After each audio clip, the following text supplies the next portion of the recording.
Shove it, man! Okay, today on Ring of the Hawk Season 2, we've got a bit of a weird competitor. It's weird in the sense of that nobody remembers this run happening, and it's peak WCW hiring a guy just for the sake of it. Today's video was a Patreon request by... I've lost the name, I'm so sorry. Whoever you were, I am sorry I've lost your name, but here's your video, whoever you are. And of course, if you know a wrestler that can do the J-O-B to the H-J-W-K any night, any day, ha ha! Shove their name in the comments, Jack! Okay, Marty Jannetty snorted some cocaine, went to WCW and his career went down the drain. WWE gave this guy 1,000 chances to get his life back in order. He is of course most famous for his time as one half of the Rockers with HBK's Shawn Michaels, and he's a tag team specialist, so I'm assuming WCW will try and do something similar with him in a tag team. Oh yeah, and WCW hired him with a bunch of guys as they just launched their second show Thunder, and they wanted wrestlers for that show, but will it blow? Match 1, Nitro, the Black Cat versus Marty Jannetty. He looks happy to be here, but he's not treated as a big deal in the slightest. We start with a shove off, like all great videos should. They smack the shit out of each other. Black Cat knocks him down for lariat, but he's distracted and he eats a Jannetty dropkick. Marty tries to follow it up, but he gets completely flapjacked. Black Cat spears him in the corner, but he tries to follow till now. They keep smashing into each other. Jannetty almost loses because he drops down and gets an elbow drop. Jannetty keeps making mistakes. He gets kicked in the face and crippled with the Impaler DDT. Shockingly, that's just a 2, I thought it was over. Jannetty's back up soon after hitting a cab driver slam. It's not partner Shawn Michaels in 1998. Was this a shot at the WWE? Nah, WCW would never use an underhanded tactic like that. It was a fine match, but it didn't really establish what he'd be doing. It's a D. Match 2, Nitro, Marty Jannetty versus Chris Benoit. Benoit has it easy in the early go and he smacks Jannetty around. Benoit sends Jannetty running, but he counters with a head scissors. Jannetty quickly hits a super kick, but he doesn't make a cover. Marty Jannetty with a snapmare now and a diving fist. Then out of nowhere, Benoit explodes and he hits a massive clothesline. Benoit knocks his face off again and it's not looking good for Marty. This match is a real hard hitting affair, they're smashing the shit out of each other. Jannetty gets a 2 on a knee to the face. Marty tries a suplex now, which Benoit blocks and he hits one of his own. Chris Benoit gets a 1 count on that. Temper seems to be flaring as he throws Jannetty out of the ring. Marty snaps him back across the ropes and slides into the ring through Benoit's legs. He throws Benoit face first into the mat. Raven is shown looking miserable walking down the ramp. When does he ever look happy? When it comes back, Chris Benoit has the crippler crossface on and Jannetty taps out. Damn, I was enjoying this one whilst it lasted. The Raven flock start beating up Benoit, and then surprisingly Jannetty helps him. He dives on top of the flock from the ring. This whole thing is a C. Match 3, Thunder, Marty Jannetty versus Dean Malenko. Malenko grabs his arm and throws him down. It seems like a good idea, so Marty does the same thing. Dean has another great idea and he takes Marty down for single leg. He can't make him tap though. Back on their feet, Malenko keeps kicking him in the gut, then he drop kicks him in the face. Marty Jannetty with a dodge now and he takes Dean down. They both seem to be trying to grab a leg at the same time. Jannetty is first back to his feet and he catapults Dean into the turnbuckle and a roll up for a 2 count. Not sure what happens next, was it meant to be a snap mirror or a net breaker? Either way it gets him a 2 count. Jannetty tries to put on a chin lock which is countered with a Malenko backdrop and a 2 count. Dean Malenko with a vertical suplex now which can't get the 3 either. Bit of a hope spot for Jannetty now though with a reverse back elbow. He gets another 2 count. Marty puts on an interesting submission now which would affect the abdominal region. Malenko rolls him into a pin from that to make him release the hold. It's all Dean Malenko now with shoulder blocks in the corner. Jannetty gets him off by kneeing him in the head. Marty drops him on his face and tries to fire up the crowd who unfortunately sound like they're asleep. Dean Malenko with a crossbody which Jannetty rolls through for a 2 count. Moments later, Malenko puts him on the ring apron, but nothing happens and Jannetty slides for his legs back to the ring. Dean picks him up, but straight away Jannetty reverses it into a pin for yet another 2. Marty hits the swinging net breaker and he tries to nail the Showstopper, but he's thrown overhead by Dean. They trade reversals for a moment before Dean connects with a Tiger Bomb and straight into the Texas Cloverleaf for the tap out win. This was a surprisingly good back and forth match and much longer than you'd expect it to be. Enjoyed seeing these two trade off in the ring and Jannetty certainly looks like he can still go based on this evidence. This one's a B. Match 4, Thunder, no DQ, Raisin versus Marty Jannetty. This one's happening due to Marty getting involved in the Flock's business following the Benoit match. Marty hits several corner clotheslines to start us off. He also nails a running dropkick which sends Raven out of the ring. Marty Jannetty connects with a baseball slide on Raven. On the outside, Raisin shoves him into the ring pole. Back in the ring now, Raisin continues taking advantage of Raven's rules and does a drop toe hold into a chair. That doesn't do much to Marty Jannetty, who wakes up and hits a running bulldog. Raven no-sells the Bulldog, so Marty frantically tries to take him down and keep him down. Marty hits 10 punches in the corner, and the crowd are actually behind him. Raven gets the boot up on the next attack. The Raisin Man charges at him, but Marty jumps him and Raven crashes into the corner. Marty nails the super kick. He doesn't make a cover though, and he goes to the top rope where he hits a diving fist drop. It looks terrible, it clearly doesn't hit. Raven decides to sell this one and it's a 2. Now Raven sends him into the corner where Marty hits the chair. He must be high or something because he picks the chair up and stares at it. Raven drop kicks it into his face. Moments later, Raisin hits the Raisin Effect DDT for the 3. What I've noticed is that Marty Jannetty can really move. Considering he's not in any sort of big storylines, he's essentially a pointless character in WCW, still gets to have competitive matches. Enjoyed this one too, and I'm giving it a C. Match 5, Thunder, Marty Jannetty versus Raisin, again. Well, it wasn't bad the first time, so I've got no problem seeing it again. Jannetty gets annoyed with the length of Raven's entrance, so he meets him on the outside. Raven is smacked down. Lodi has a sign saying, I can beat Jannetty, so Jannetty super kicks him. He gets straight back up, so Jannetty kicks him again. Weirdest start to a match ever. They finally arrive in the ring where Jannetty hits a spinning back elbow for a 2 count. Jannetty uppercuts him and Raven collapses against the ropes. Raven lands his first shot of the match now with a big lariat. Raven gets him out the ring and hits a dive off the apron with an elbow. Just like the last match, Raven gets a chair in the ring. He gives Jannetty a bulldog on the chair. Raven puts on the crippler crossface, but Jannetty doesn't tap. He's distracted, he's screaming for Chris Benoit. He turns around and he's almost beaten by a Jannetty inside cradle. Raven tries to snap near him, but he falls to the floor. Now Raven sets up a chair on top of him and he wants to dive, but Jannetty gets the chair up to block it. Raven's up again and he's really up, he's on the top rope. Jannetty makes him fall though, nutsack first, and he drop kicks him out the ring. Nice, enjoying this one. Jannetty takes it to Raven on the outside and he throws him into the steps. He quickly sends him back into the ring and hits a diving fist to the face. He thinks he's got him weakened for the Showstopper, but Raisin reverses it into a Raisin Effect DDT.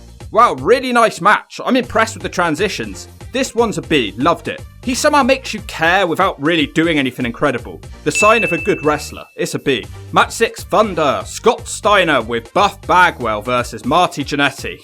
This one isn't going to end well for Marty. Bagwell jumps in before the bell as if Steiner even needs an advantage. Steiner picks up Marty with a body press slam. Now he shunts him into the corner and puts Marty in the Tree of Woe.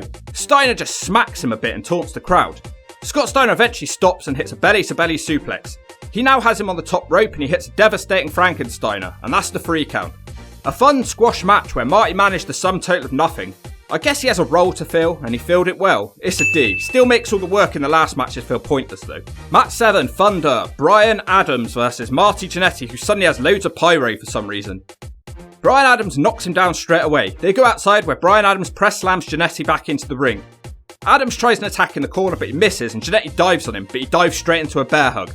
Jannetty boxes his ears to get him off, but then he's turned inside out of a clothesline.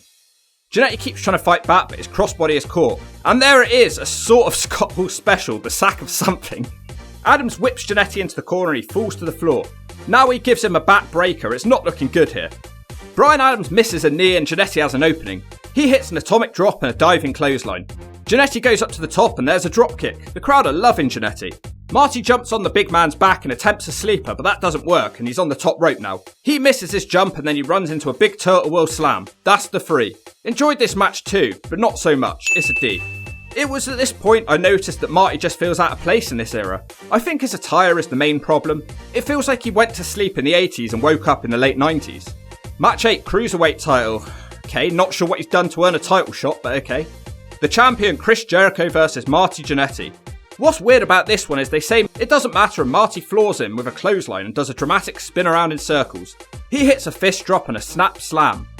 Jannetty continues winning when he throws Jericho face first into the mat. Marty now attempts the rocker dropper, which Jericho reverses into a backdrop. He puts him in the lion tamer and Marty taps out straight away. A 1-minute match and the most pointless one so far, isn't it? Now, Jannetty really did disappear off the main shows at this point, and that's probably a good thing because he's getting his ass handed to him. He went off to WCW Worldwide, a C show, and once there he actually started a winning streak beating jobbers. Now we can't count those matches for Ring of the Hawk, so why am I even talking about it then? I don't know, it'd be a pretty short video otherwise. Shut up or I'll smack you one. He beat incredible wrestlers such as Barry Horowitz, Vincent, and of course, who can forget Horseshoe? More like Horse Who. He returned to the main show 1 month later. Match 9, Nitro, Marty Jannetty versus SATURN with KIDMAN. SATURN starts with kicks in the corner. In the opposite corner he keeps charging and smashing Jannetty. Marty manages a very quick comeback of a clothesline before Perry Saturn throws him out the ring. Jannetty comes back in through Saturn's legs, but Saturn's waiting for him and he nails a super kick. Saturn hits the overhead belly to belly, but somehow we're still going here. Jannetty manages to shake off Saturn now and hits his own super kick. He also hits the diving fist drop. Don't get too excited. Moments later, Saturn hits the Death Valley driver for the 3 count. Not fun, and I'm getting sick of seeing him lose. It's an S. Match 10, Slamboree 1998. Battle Royal. Wow, we actually managed to get on a pay-per-view. I'm in shock. 15 little idiots smashed together for a chance to become the #1 contender for the Cruiserweight title. In this one, Marty actually manages to outlast about half the men before he's suplexed out by El Dandy. Nothing to say other than it's an S. The match is won by Dean Malenko under a mask. Don't care.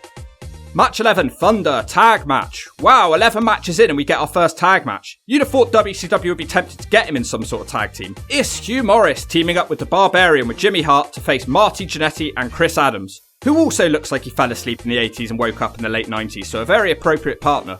Jannetty doesn't start this match, but he gets in against Hugh Morris later. This is an incredibly slow, boring match. Jannetty manages a super kick before he's distracted by Jimmy Hart. The ref loses control of the match and the Barbarian kicks Jannetty with a big boot. The match ends seconds later with a Hugh Morris moonsault. I can't give more than an S for one kick, I'm sorry. Match 12, Thunder, Rick Fuller, who? Versus Marty Jannetty. Holy crap, he's had a makeover. It only took 12 matches, he's even had a haircut. Marty keeps trying to use his quickness here and he almost gets a roll up. He also manages a drop toe hold. Rick Fuller powers him up to the top rope and he decides it's a good time to have a chat with the referee. He's an idiot, so Marty jumps over him and hits a drop kick. Fuller's back up now and he throws Marty into the air and he crashes to the mat. Marty's getting thrown all over the place in this one. Surely he can beat this guy though. I expect at least 60% of people watching haven't even heard of him. Well, as usual, the Hawk's right, because moments later Jannetty does an arm drag into the rocker dropper and that's the 3. Didn't enjoy this match at all, but at least it's a win, so it's a D. Match 13, Nitro. Final match, KONNAD versus Marty Jannetty. He still feels out of place despite his makeover. Well, take a good look around you, Marty, you won't be here for long. Marty walks straight into an arm drag and a rolling clothesline from KONNAD. Marty has to bail to the outside. I guess he's going to have to work a heel style here going up against KONNAD's popularity back in 1998. Back in the ring, snapmare and a drop kick to the face. KONNAD with the pin now, but Marty's far too near to the ropes. KONNAD puts on a leg scissors around Marty's neck, but he fights it off. Marty tries desperately to string some moves together, but nothing seems to work. Then something finally does as Marty backs KONNAD away and hits him with a super kick. Marty hits the big spinning back elbow now and gets another 2 count. He applies a sleeper, but KONNAD gets up. It looks like he tries an inverted DDT now, but it looks more like KONNAD hit him with a Russian leg sweep. I think they messed up. He pounds on KONNAD with frustration about the bad move.